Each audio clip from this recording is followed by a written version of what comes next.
Espírito Santo tem localização estratégica no Brasil, grande potencial logístico. Mas, mesmo diante disso, ainda precisa avançar em algumas questões. Estruturas de logística, centros de distribuição, modais de transporte, há ainda exigências internacionais e a reforma tributária. Nesse momento crucial, qual o caminho para o Espírito Santo se tornar uma referência nacional no setor portuário?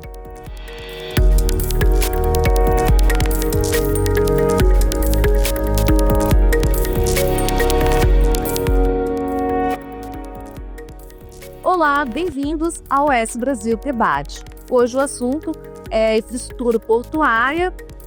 Eu sou Amanda Amaral e vamos conversar com Gabriel Baiano Tavares, gerente de operações portuárias do Porto César. Bem-vindo, Gabriel.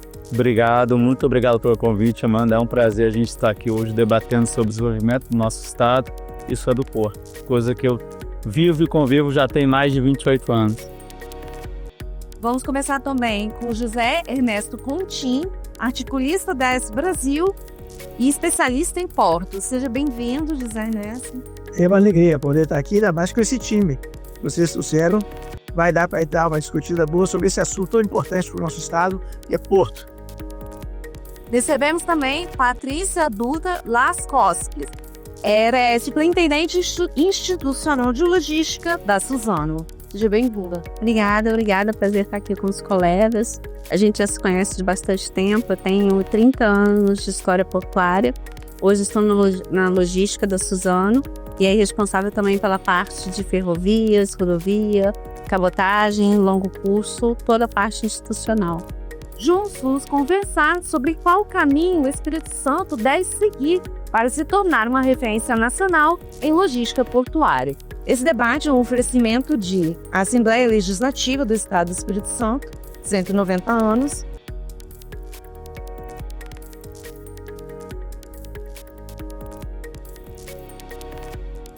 Bandes ao seu lado para você estar sempre à frente.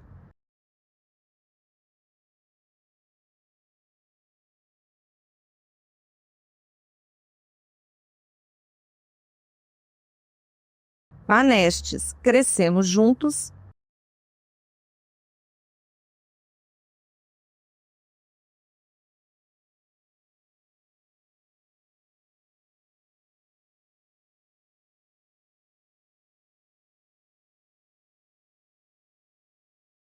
Findes, por você, pela indústria, pelo Espírito Santo.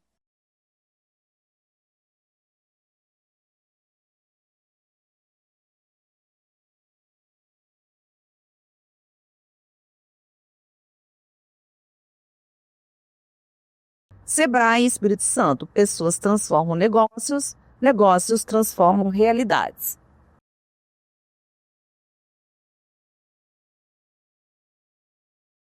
O que falta para o Espírito Santo atrair mais cargas, né? Como é que estimula o crescimento, essa movimentação de cargas aqui no Espírito Santo, José Ernesto? E talvez eu tenha uma visão um pouquinho diferente do pessoal, né, do esforço. Os portos do Espírito Santo, eles foram criados quase que exclusivamente para determinadas cargas. Você pega o Porto de Praia Mole, para siderurgia. Você pega o Porto de Tubarão, para minério. Você pega o Porto em Porto Céu, para papel, celulose. Então, foram portos criados muito especificamente para determinados produtos. E isso, de certa forma, atrasou um pouco assim, o crescimento portuário do Estado, porque cada um fazia a sua parte. Mas hoje nós estamos entrando na era dos multiportos. Ainda mais depois da criação do início da Invetrame, que é um multiporto, eu creio que esse trabalho dos portos angariar mais cargas. É o caso de Porto Céu, que já está fazendo isso com maestria, várias cargas, produto siderúrgico, produto granito, tá? Outras cargas estão lá para trabalhar. Eu creio que isso é que vai fazer com que o Espírito Santo, de fato, tenha uma rede de portos que atenda à necessidade dos exportadores, não só do Estado, como fora do Estado também. O José Ernesto citou o Porto Céu, né? É isso mesmo, Gabriel? Eu acho que ele citou muito bem, acho que o início da parte por trás do Espírito Santo, eu acho que lá atrás, quando a legislação permitia, era necessário que a gente tivesse portos que atendessem a faca, né? Então, numa logística horizontal. Isso ao longo do tempo foi sendo alterado e com a mudança da legislação permitiu que os portos pudessem avançar e encontrar novas mercadorias, que é o que nós temos feito em Porto Céu. Então, a gente hoje tem se reestruturado e temos angariado, preparando tanto o desenvolvimento de pessoas, desenvolvimento de infraestrutura, para que novas casas consigam operar no terminal. Acho que o grande importância, né, do todo o processo no Espírito Santo é a gente olhar um pouquinho para fora, né? A gente precisa de infraestrutura um pouco na parte externa. Acho que a parte do modal aqui é um problema, né? Local Espírito Santo, a gente tem também no Brasil, então a gente precisaria de avançar um pouco na parte rodoviária para que as casas consigam chegar na parte ferroviária. Então eu vejo um pouco da necessidade de sempre estar conversando com o governo para que a gente consiga avançar. A gente consegue ter um bom diferencial ainda no estado, no norte do estado, onde a gente ainda permite com que a gente tenha a nossa área em volta do porto preservado. Hoje a gente sabe que os portos no Brasil foram ao longo do tempo sendo engolidos pela cidade, o que atrapalha ainda mais a dificuldade da carga, traz um transtorno para a própria população. Então, o que a gente precisa fazer? É como ter esse crescimento, garantindo que a cidade não avance do porto e que o porto fique preservado. Essa questão que o Gabriel colocou, né, entre a cidade e o porto, realmente é uma questão que vem sendo discutida? Vem sendo discutida e mundo afora tem se especializado justamente para criar uma relação porto-cidade que seja mais harmônica, né? A gente precisa dos trabalhadores mais próximos das infraestruturas portuárias. O porto, ele é um gerador de emprego, um gerador de negócio, de divisas, de riquezas, e a gente quer que a comunidade faça parte desse conjunto e não que se sinta excluída ou encare o porto como um vizinho indesejado, que não é o caso. E aí existe todo um programa para fazer essa aproximação de forma que ambos possam ser beneficiados. O Centro Rochas e o Centro de Comércio de Café de Vitória fizeram uma carta aberta falando da falta de estrutura, né, logística portuária. Na opinião de vocês, quais seriam soluções, né, ou seja, de estrutura, né, que vocês acreditam que possa melhorar essa questão da estrutura dos portos? Eu pegando o que o Gabriel colocou, quer dizer, de fato, não adianta também você ter portos extremamente eficazes se você não tem uma rodovia, uma ferrovia que dá acesso com facilidade. O Espírito Santo ainda é carente de rodovias para trazer café. No caso do café, é um problema sério, porque isso é espalhado no estado inteiro, fora do estado. Então, isso vem de caminhão. Quer dizer, realmente falta uma infraestrutura que aceite trazer. Os portos estão crescendo, os portos estão se melhorando. Só vou dar um exemplo aqui agora de Praia Mole. Praia Mole está diversificando, está melhorando seus equipamentos. Os equipamentos mais modernos de Praia Mole, até pouco tempo atrás, tinham 30, 40 anos. Hoje, Praia Mole é investindo pesado em equipamentos novos, programáveis. Você já pode fazer hoje um embarque de produto siderúrgico sem ninguém encostar a mão.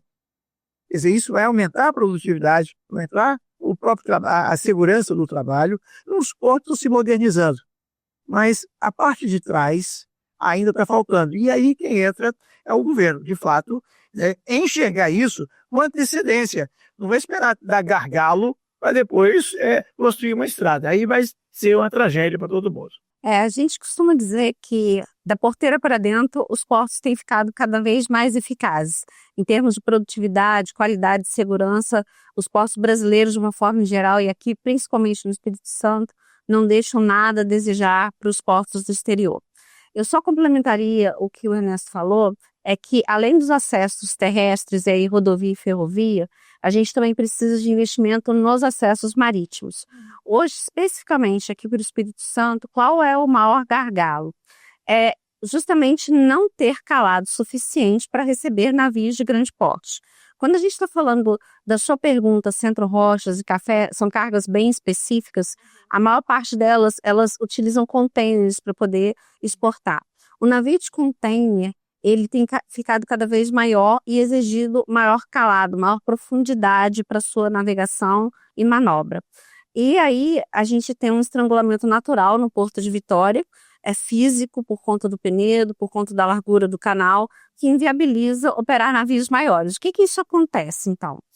O exportador precisa mandar a carga dele para o TVV, ali é embarcado em container, num navio pequeno. Esse navio pequeno vai fazer uma navegação de cabotagem, que é ao longo da costa brasileira, para um outro porto, e lá, então, ser colocado em um navio maior para fazer o longo curso. Só que esse processo tem um tempo de trânsito muito longo, por conta de ter que esperar o navio que vem aqui, de ter que esperar o navio que vai no outro porto, e um custo muito maior do que se a gente mandasse direto. A solução para isso aqui para o Espírito Santo já está vindo, que é o Porto do Imetano. É um porto que já nasce para fazer navios de longo curso, de grande capacidade, é um porto de águas profundas que vai viabilizar rotas diretas para o comércio internacional. E com isso a gente vai conseguir viabilizar uma série de rotas e baratear o custo do que acontece hoje para os exportadores capixabas. Qual que é a experiência do Porto Saber? Juntando com o que foi falado pelos colegas, eu acho que é justamente a gente olhar para dentro e ver como que a gente pode maximizar e melhorar a nossa estrutura. A gente, o Portocel, tem investido muito em inovação. Então, hoje eu vou dar um exemplo que a Patrícia trouxe do calado. A gente hoje foi o primeiro terminal no Brasil a homologar e botar para funcionamento um sistema de escalado dinâmico, que permite a gente, com monitoramento, entender quanto mais água tem debaixo do navio e aí permitir que navios maiores e mais pesados cheguem ao terminal. Então, hoje a gente já está com o sistema em homologação e que a gente ganha também muito na questão do tempo. Eu acho que a gente fala muito, né? Tempo, operação, tudo custa muito caro e é o que todo mundo fala no dia a dia. Então, a gente coloca esse sistema para funcionar. Eu consigo que navios que ficariam presos no terminal aguardando uma maré para desatracam mais cedo. A gente, com um ano de operação no terminal, conseguiu ganhar 950 horas de berço livre, trazendo maior produtividade e eficiência para o sistema. Então, assim, a gente cada vez mais está tentando trazer inovação. Acho que a questão do processo inovador, de ele conseguir ter apoios para a inovação é muito importante. A gente, Portugal, tem investido muito nisso para criar cada vez mais eficiência operacional. Se você me permite só complementar, eu acho que esse avanço tecnológico ele precisa ser seguido também de um avanço da legislação, da regulamentação, desburocratizar. Então, a gente tem um sistema que o Portocel implantou aqui no Brasil, foi o primeiro, mas ele já existe no mundo há muito tempo. E aí a gente tem uma dificuldade grande de sair do período experimental para efetivamente poder usar na sua máxima capacidade. Então, o legislador ele precisa acompanhar esse progresso para não ser uma trava desnecessária aos avanços tecnológicos. Pensei quando eu fosse falar, você começou, eu falei ferrovia, rodovia, você fala cabotagem. É um gargalo que existe. Então, aí eu vou para a pergunta, porque andando nisso que a Patrícia comentou, vocês já tinham falado sobre a questão de outros modais, né? A ferrovia, e aí a gente entra de novo nessa questão, às vezes, que é burocrática, de legislação. Mas, assim, o que de fato tem se discutido hoje, né? Vocês, enquanto representantes da empresa, né? O especialista, consultor, qual é o debate hoje para trazer mais mais competição, né? Para o setor portuário do Espírito Santo, com diversificação dos modais. Eu posso falar, o investimento em infraestrutura, ele é muito alto, ele é sempre muito alto. Então precisa, como o Ernesto já mencionou, primeiro ter um planejamento de longo prazo. A gente tem que pensar antes da carga vir e projetar para frente e fazer acontecer, que eu acho que é o mais importante. A gente passa muito tempo debatendo, discutindo, mas implementando o que é mesmo bom é muito raro de acontecer. Na parte de ferrovia, bem específico, a gente tem algumas sugestões, inclusive via Findes, que é um dos patrocinadores, em que a gente sugeriu, por exemplo, no processo que está em curso nesse momento da renovação antecipada da FCA, que é a Ferrovia Centro-Atlântica, um investimento que seria feito no ramal de Vespasiano a Itabirito, É um ramal de aproximadamente 99 quilômetros que desviaria todo o tráfego de cargas que hoje tem que passar por dentro de Belo Horizonte, e com esse encurtamento a gente viabiliza algo em torno de 20 milhões de toneladas de carga do leste de Minas e do centro-oeste para o Espírito Santo. É uma carga que já existe, que desce toda por caminhão para Santos. Então, a partir desse investimento, a gente consegue viabilizar o escoamento dessas cargas pelo Espírito Santo. Só que o investimento em ferrovia, a depender do relevo, das obras de arte que têm que ser feitas, é algo em torno de 15 a 35 milhões por quilômetro. Então, passa por um processo em que hoje o atual concessionário, que é a VLI, está pleiteando essa renovação antecipada, negociar com o Ministério de Transportes, dentro daquilo que tem de investimento previsto para a FCA, uma destinação de recursos para viabilizar esse ramal, que é um estudo bastante robusto que foi feito dentro da FINDES e que a gente fez na contribuição da consulta pública para viabilizar essas cargas para cá. Um outro ramal que precisa ser melhorado é o ramal de Piraquiaçu. Então, a estrada de ferro Vitória-Minas, ela traz carga já para o Espírito Santo, ela desce até Vitória e ela tem uma alça a partir de João Neiva que leva cargas para o norte do estado, para Portocel, para a nossa fábrica da Suzano, e vai levar futuramente para a área da Veportes e da Imetano. Esse ramal, ele já está com a capacidade dele bastante estrangulada, com um total de cargas que já movimenta hoje. Para que ele possa movimentar a carga de uma futura Imetano e da Veportes, ele precisa passar por algumas melhorias. A gente fez também sugestões a partir de um projeto, 2 pontos de ultrapassagem em que permitiria passar um trem que está indo e outro que está vindo ao mesmo tempo. Então, não é uma duplicação inteira do ramal, porque isso é muito caro, mas esses pontos de ultrapassagem permitiria a gente dobrar a capacidade ferroviária desse trecho que vai levar cargas para os portos do norte do Espírito Santo. Então, é um movimento empresarial e também público para poder conseguir viabilizar esse transporte dentro de um ramal que é muito mais ecoeficiente e biossustentável. Eu só quero, pode parecer, por ela ser da Suzano, Portocel, isso é um problema de Estado. O benefício que uma nova ferrovia ou melhorias, seja do ramal de Vespasiano, seja o ramal aqui de Piraquiaçu, isso é melhoria para o Estado. E isso traria riqueza para todo o Estado. Isso não, lógico, afeta a Suzano, afeta a Portocel, afeta também o esporte, sim, mas isso você não imagina o crescimento que isso pode trazer de cargas, de impostos, de trabalho e tudo mais para todo o Estado.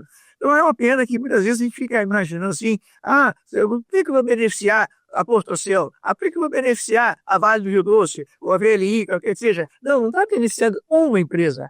Todo investimento feito em infraestrutura beneficia toda uma cadeia.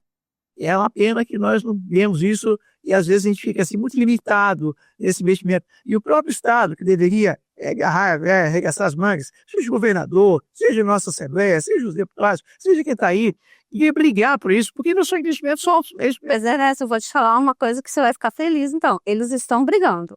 Estão brigando. O governador e o vice-governador estão pessoalmente envolvidos. Está sendo criado o Parque Log, que é um parque logístico no norte do estado do Espírito Santo. O lançamento oficial vai ser feito agora no próximo mês. E é uma união justamente de esforços entre prefeituras, governo de estados e as empresas. E através desse Parque Log, nós temos atuado junto ao Ministério de Transportes, ao Ministério de Portos e à agência ANTT de Transportes Terrestres, e também junto ao VLI para tentar viabilizar esses investimentos. O governador esteve com o ministro Renan, o vice-governador Ferraço já esteve também, agora nós, empresas, também estamos indo lá para colocar o mesmo pleito e mostrar que nós estamos unidos em busca de um esforço comum, conjunto, para beneficiar todo, não só o Espírito Santo, mas também o próprio estado de Minas Gerais, que vai conseguir escoar de uma forma mais rápida, segura e mais econômica suas cargas. Então, a boa notícia é que estamos realmente convergindo. E eu acho que é esse o que a gente vem dando trabalhar, falando da Portocel, é estar junto, apoiando o governo, fazendo parte de ações e planejamento para que a gente consiga construir. Né? A gente, como o Patrícia falou, não estou falando de um investimento elevadíssimo. Trabalhar com ferrovia não é de uma hora para outra. Então, como é que a gente, como empresa, junto com o governo, dá as mãos para conseguir desenhar um melhor processo e assim a gente no futuro caminhar. Sobre os centros de distribuição, né? Tem alternativas aí que estão sendo discutidas, a Patrícia comentou, mas precisa melhorar mais, tem mais coisas a ser feita. Qual a sua opinião? Né? Pergunta para sobre a ZPE, lá de Aracruz. Tá? Ela pode dar. É por aí, talvez. É criar mais ZPEs, criar zonas onde poderia produzir, exportar. O empresário precisa dessa ajuda, né? Onde o custo de você produzir seja menor do que o custo que você tem hoje fora daqui. Então, criando mais ZPE, criando condições para que isso seja uma realidade, eu acho que funciona. Dentro do Parque Log, a gente fez um inventário de bens no norte do estado e também de áreas disponíveis e de vocações que cada prefeitura pode contribuir para a gente poder realmente ter um parque logístico que atenda não só a parte portuária, ferroviária e rodoviária, mas também todos os centros de distribuição, ZPE, Estação Aduaneira Interior, toda a rede de apoio logístico para viabilizar o maior crescimento do estado a partir desse parque logístico número 1, que é no norte do estado, e que nada impede que depois seja multiplicado para a região metropolitana e outras regiões. Mas a ideia é justamente que a gente possa criar as infraestruturas de apoio dedicadas de acordo com o tipo de carga que é o core que vai ser desenvolvido na região. E aí, a partir desse inventário de bens, a gente sabe no planejamento estratégico exatamente que infraestruturas a gente vai precisar investir e como vamos fazer isso ao longo do tempo para estruturar um plano de ação que seja mobilizado conjuntamente pelas prefeituras e pelas empresas para poder viabilizar essa implementação. Como o modal ferroviário pode ser melhor integrado à estrutura portuária capixaba para ampliar a competitividade? É o que a gente já vinha falando. Mas, assim, vamos colocar do ponto de vista da população. Porque como é que ela vê toda essa mobilização, né? A gente estava falando do porto, a cidade, assim, essa relação. E por outros investimentos que foram aqui citados, são grandes intervenções, né? Como é que é esse diálogo? Como é que, né? Que é importante a questão da ferrovia, né? Foi um dos modais que vocês citaram. Eu vou citar um exemplo só. Quando eu cheguei na Ásia para trabalhar, e eu conheci Singapura, imagina, 1980. Você não era nem nascido. Né? Em 1980 eu estava em Singapura, na Ásia ali, que estava conversando. Quem conheceu Singapura há 50 anos atrás, eu diria para você o seguinte, eu não vi nenhuma possibilidade de desenvolvimento. Mas hoje é o país com maior renda per capita do mundo. Tudo por causa de quê? Do porto. Só tem porto. Então, para você entender que investimento em porto permitiu que Singapura, a China, de maneira geral, Taiwan, a própria Coreia, todos os países da Ásia, permitiu que eles crescessem, e a sua população também, Hong Kong, tudo mais, né? Quer dizer, crescesse de uma forma que não dá nem para imaginar. E eu não conseguiria imaginar em 1980 que esses países e esses portos iriam chegar nesse ponto.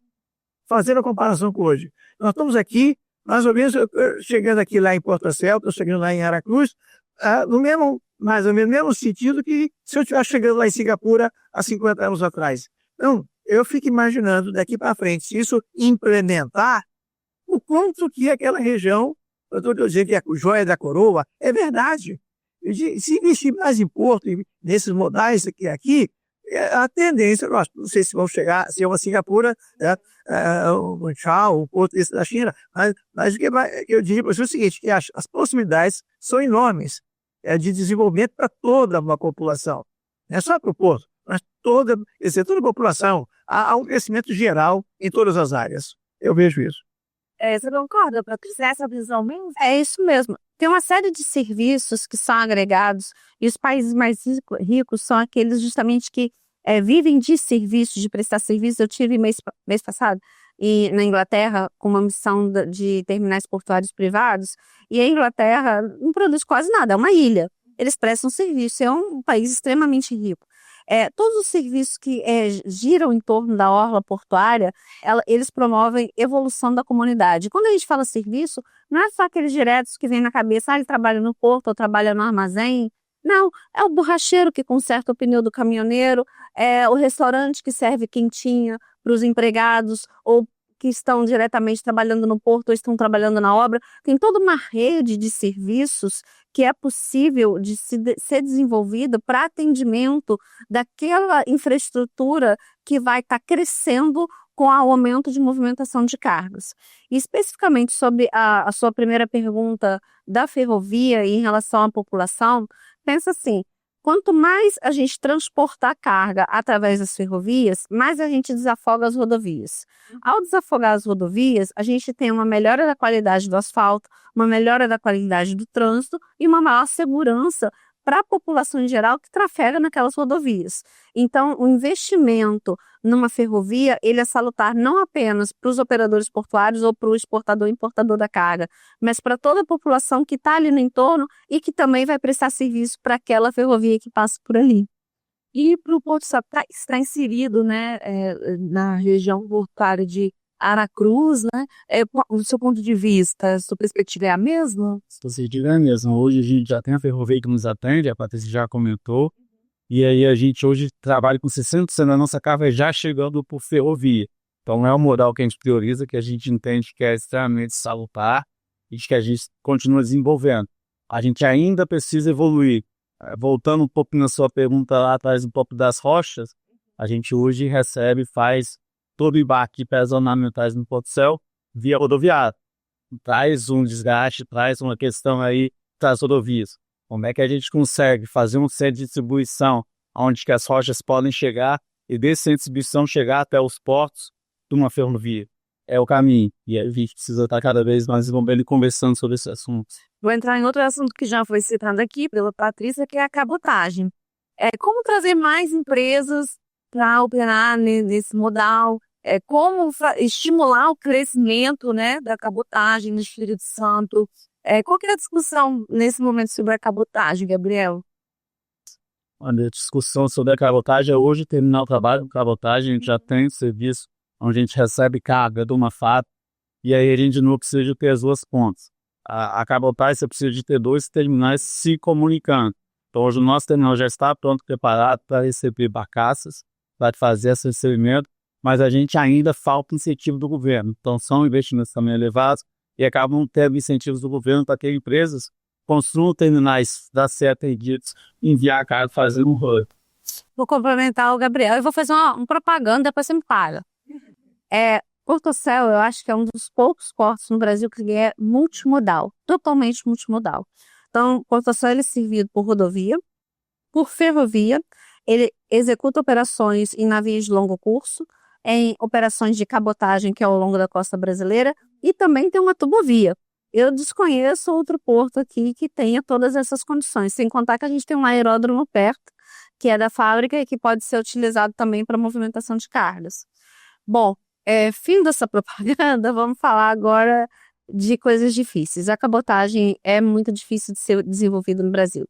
Além dos recursos que o Gabriel já mencionou, o que acontece? É muito caro, ainda é muito caro. É socioambientalmente sustentável, mas não é economicamente sustentável, tá? Começa pelo próprio combustível. O combustível para um navio de longo curso, justamente porque ele é fornecido para navios de bandeira estrangeira, ele tem desconto no imposto que é pago para o combustível. Já a navegação de cabotagem paga o valor cheio. Então, o combustível de cabotagem, que não é o mesmo que se usa numa rodovia, ele é muito caro. E ele é grande parte de um ofensor de custo. O segundo grande custo para a cabotagem é a tripulação. Normalmente, o navio estrangeiro, ele registra a bandeira dele num país de conveniência, onde tem uma legislação mais flexível, e aí ele tem uma flexibilidade na quantidade de pessoas que trabalham a bordo e também em toda a questão trabalhista. Como a embarcação de cabotagem, ela necessariamente tem que ser de bandeira brasileira, segue a nossa legislação. E aí, não é que tem que ser feito coisas erradas, não é isso não, é pelo contrário, é que tem que desburocratizar essa legislação. Precisa flexibilizar para viabilizar uma operação mais enxuta e também mais economicamente viável, porque hoje ainda é muito caro. Terceiro grande custo é a dragagem. Então, os terminais que operam a cabotagem, eles precisam estar preparados para continuamente dragar e manter o calado. Esse é um custo muito alto ainda, porque a maior parte da dragagem é feita por embarcações estrangeiras. E para finalizar, o que a gente tem também é a questão da própria navegação.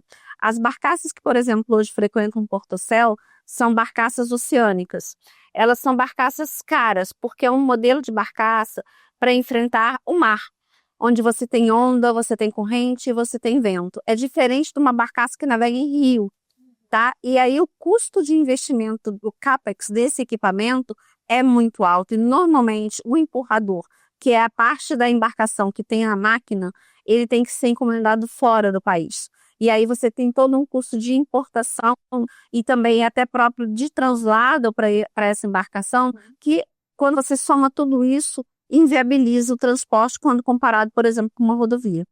A lei de cabotagem, ela é recente, né? A BR do Mar. É de 2021, 2022, se eu não me engano. Tinha uma esperança, mas pelo que vocês estão... Vou dar só um exemplo. Tem um cliente que estava querendo trazer carga lá do norte para Vitória. Tá? E o custo de caminhão ficava mais barato do que trazer de cabotagem. Bem mais barato. Eu ia falar bem, mas não vai brigar se ele... Eu não fiquei com essa coragem, não. Mas é verdade. Ficou bem mais barato de caminhão. É uma coisa absurda. Você trazer uma carga do Pará até Vitória, uma carga granel, que pode ser... Volume alto, né? Trazer... E o custo de caminhão é mais barato. Tudo bem, eu acho que o pessoal explora bem os caminhões, os caminhoneiros aí, tá? Mas não tem sentido você pagar de navio, que vai trazer uma quantidade de 12, 15 mil toneladas de uma vez só. Em caminhão você pode trazer 30 toneladas. Quer dizer, é inaceitável pagar mais de cabotagem do que de caminhão. A intenção da BR do Mar foi muito boa. Inicialmente, o que tinha sido pensado de tópicos, e aí realmente o governo viu várias classes empresariais e também os trabalhadores, foi muito bem pensado. Só que ao longo do caminho, como sempre acontece no Brasil, foi se deturpando, porque aceita-se uma emenda aqui de um determinado setor, de uma pressão de outro, e aquilo que intencionalmente antes estava desenhado para funcionar, acabou não dando certo, porque se desviou ao longo do caminho e a forma como ela foi promulgada não facilita nenhum desses pontos que eu te coloquei. A navegação brasileira está na mão de poucas empresas. Tá? E para você registrar uma EBN, uma empresa brasileira de navegação, é de fato uma coisa mais complicada do mundo. Não adianta você ter dinheiro. Realmente não é tão simples você criar uma empresa no Brasil. E se você quisesse, vou lá, eu quero bancar transporte. Né? Não é assim, não funciona dessa maneira. Infelizmente, a legislação tem impedido, atrapalhado qualquer tipo de investimento nessa área, se você possa imaginar. De novo, a gente volta para essa questão da burocracia, né? Bom, Gabriel, diante do que foi exposto, eu queria que você falasse da experiência do Portocel com a cabotagem, né? A gente tem uma experiência positiva de novo. A gente hoje já fez no passado e já trouxemos madeira para o estado via cabotagem. Então era uma madeira que vinha lá do sul da Bahia, que chegava até o estado. E a gente ainda hoje permanece com uma operação de celulose. Então a gente recebe a cada 48 horas 7 mil toneladas de barcaça, que traz o grande benefício. Se a gente botar aquela questão social, a gente está tirando aí mais de 150 caminhões da rodovia desse trecho. Então é um modal que a gente trabalha e é muito positivo. Quando a gente olha a questão de sustentabilidade, toda a questão social. Mas a gente consegue ainda ter os entraves ainda para aquele rolo que a gente se trazer de outro mercado. Bom, finalizando, diante de tudo que foi exposto, o que seria emergencial para que o Espírito Santo se torne uma referência nacional? Esse assunto é que a gente tem que tratar primeiro. Esse assunto é prioritário. Qual que é a sua opinião, José Ernest? Tem tantas coisas para tratar que você separar só um, né? Mas eu creio que, de fato, o seguinte é uma modernização portuária. Hoje, os portos, né, na Europa e na Ásia, principalmente na Ásia, os equipamentos, os guindastes, essas coisas, permite que você carregue navios em horas. Né? Hoje nós ainda estamos aqui no Brasil, nós estamos aqui no Estado também, nós ainda estamos um pouco atrasados nessa modernização. Tem feito muito esforço, Mas por que não faz mais? Porque, de fato, não é tão... não há incentivo para se fazer essa modernização. Vou dar só um exemplo de Pramone, né, do PPS, que está fazendo com dinheiro, todo o CAPEX, 100% do CAPEX é deles. Né? Então, quer dizer, e pior, paga ICM, paga IPI, paga todos os impostos. Quer dizer, você compra um equipamento mais moderno, vai ser aplicado dentro de um porto e não tem nenhuma isenção desse tipo de coisa. Quer dizer, eu creio que está faltando um pouquinho uma modernização, mas do outro lado, do lado do governo. Tá? Abrir um pouco a mão e perceber que essa modernização só vai trazer benefícios para todos. Esse seria um ponto, talvez, focal inicial. Não vamos colocar o mais importante, né? Como o José Ernesto falou, tem tanta coisa, mas de repente mais emergencial. Eu queria complementar o que o Zé Ernesto falou. Pode ficar à vontade. Quando você faz um investimento dentro da área do porto, você precisa antes aprovar esse investimento. Seja um projeto Greenfield, seja um projeto Brownfield. O Greenfield é aquele que começa do zero, como a Imitame. O Brownfield é a ArcelorMittal que está comprando investimento. Para você aprovar esses investimentos, a depender do que você vai fazer, você tem que pedir autorização a aproximadamente 27 órgãos. Algum tipo de autorização, licença, alfandegamento e por aí vai.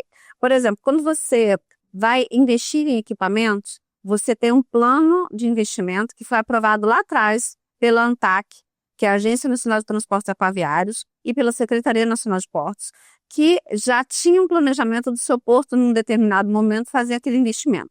Aí houve uma mudança tecnológica, a coisa avançou, você quer colocar algo melhor, mais moderno, mais produtivo, e você tem que pedir uma nova autorização. Não é só você fazer uma adendo, mesmo que o investimento seja 100% do operador portuário. Veja bem, é investimento nosso, por minha conta e risco, eu tenho que pedir autorização, e para fazer isso tem que gerar um documento que se chama EVTEA, além de vários outros documentos, como EIA-RIMA, estudos de impacto de vizinhança, dependendo do lugar, até IFAM e assim por diante, passa por um processo burocrático dentro desses vários órgãos para me autorizar a investir. Não é só o teu dinheiro para comprar, não. E esse processo demora anos. Até a própria Imetame, quando ela começou a efetivamente fazer a obra, demorou muitos anos para ela obter todos os licenciamentos necessários.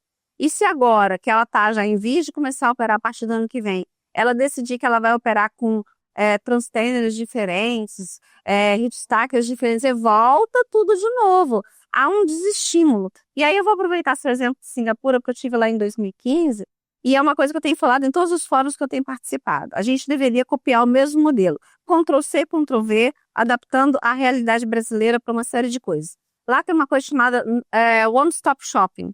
Em um único local, em um único sistema, você entra com todas as documentações necessárias, isso é compartilhado entre os órgãos e você obtém as licenças e autorizações ali em 4 a 6 meses, quando aqui demora-se de 5 a 10 anos. A gente está falando de muito tempo perdido. Se a gente efetivamente conseguíssemos transformar isso em realidade, o Brasil será outra nação em muito pouco tempo. Mas para isso a gente precisa avançar na desburocratização. É isso, Gabriel? Eu acho que os colegas falam muito bem do processo, a gente ao longo do debate que falou muito de estrutura, de governo, que eu acho que são necessários e precisam ser realizados. Mas eu queria falar um pouquinho agora de uma experiência que é o que a gente vem fazendo em Porto Céu, olhando para dentro de casa. O que a gente tem feito dentro de casa? Primeiro, olhando para as pessoas e desenvolvendo as pessoas. A gente precisa lembrar que o porto é feito por pessoas e a gente ali tem pessoas o tempo todo trabalhando. Então a gente traz cada vez mais segurança, qualidade do trabalho, seja com equipamentos modernos, seja com infraestrutura, e desenvolvendo eles e treinando, para que a gente seja cada vez mais eficiente. A eficiência vai passar por todo um processo de inovação. Hoje a gente tem investido muito na inovação. Eu já dei o exemplo aqui do Calais Dinâmico, que é um processo dentro do Brasil inovador. A gente vem trabalhando com automatizações, então a gente tem trabalhado um veículo autônomo, a gente também fez uma homologação de uma rota onde hoje é possível ter um caminhão rodando pelo terminal. A gente tem o STRAD automático, que é outra inovação, e começando a trabalhar com inteligência artificial, pegando toda a questão de monitoramento do terminal e fazendo registro por inteligência artificial. Então, eu tenho mais de 100 câmeras no terminal fazendo serviço, tendo conhecimento exato do que está acontecendo com a minha casa, o que está acontecendo com as pessoas. Por quê? Eu ser eficiente. Exercício, prazer e eficiência. Quando hoje o Espírito Santo ainda briga com Santos, com o Rio de Janeiro, que tem uma maior facilidade que a carga chegue, eu preciso ganhar na eficiência. Então é como a gente vem se preparando em Porto Céu para esse desenvolvimento. Se a gente está mais eficiente sem infraestrutura, na hora que a infraestrutura chegar, aí a gente deslancha. Aumenta a competitividade, né? Encerrando o debate, né? Antes de agradecer a presença de todos, confira agora algumas palavras dos nossos patrocinadores. Aqui, pela primeira vez, foi aberto o caminho para dar voz àqueles que não tinham. Neste lugar, os capixabas descobriram que quando todos podem falar, o que se ouve é a voz da cidadania. Pensando sempre à frente e olhando para frente também. Cada marco da história, dos direitos e das conquistas do Espírito Santo Nasceu aqui, na Assembleia Legislativa. São 190 anos de desafios e conquistas, construindo junto com os capixabas os avanços da educação, do desenvolvimento econômico e social do nosso estado. Abrindo as portas para todos, representando a sociedade com diversidade, transparência e modernidade. E o que esperar do futuro? Juntos, vamos continuar fazendo história.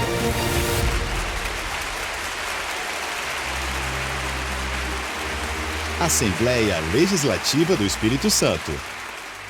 O Espírito Santo é uma terra de oportunidades, um dos estados mais competitivos para a abertura de negócios e a atração de investimentos. E o Bandes é o parceiro estratégico para empresas que atuam no mercado capixaba. Somos um agente transformador da realidade local, com soluções para dar competitividade aos setores produtivos. Apoiamos os ecossistemas de inovação, a implantação de tecnologia e de infraestrutura. Financiamos a modernização industrial, o setor turístico e as empresas de comércio e de serviços. Também trabalhamos na estruturação de parcerias público-privadas e com programas de fomento. Sempre alinhados às causas de sustentabilidade, buscando preservar os recursos naturais. Bandes, investindo na transformação sustentável do Espírito Santo.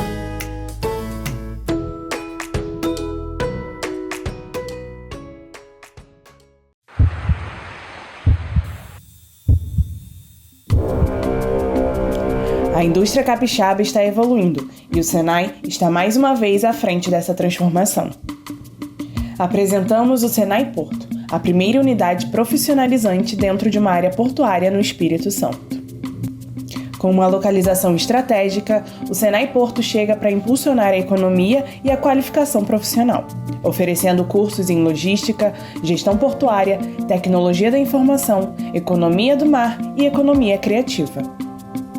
Com mais de 4.000 metros quadrados e a capacidade para 1.800 alunos, essa unidade trará inovação e tecnologia para a qualificação da mão de obra capixaba. Senai, a indústria do amanhã depende das iniciativas que tomamos hoje. Investir nas pessoas para que elas invistam em seus sonhos. Isso é crescer junto. Há 22 anos, o Microcrédito Banestes incentiva microempreendedores com apoio e recursos para os seus negócios por meio do programa Nosso Crédito do Governo do Espírito Santo. Já foram mais de R$1 bilhão em créditos com as melhores condições e facilidades, dando oportunidade para empreendedores informais e sem comprovação de renda. Microcrédito Banestes. Crescemos juntos. Quando a vocação de um lugar encontra a força certa para impulsioná-la, o cenário pode mudar muito rápido. O propósito do Sebrae é transformar territórios impulsionando vocações, apoiando os pequenos negócios, fortalecendo o turismo local.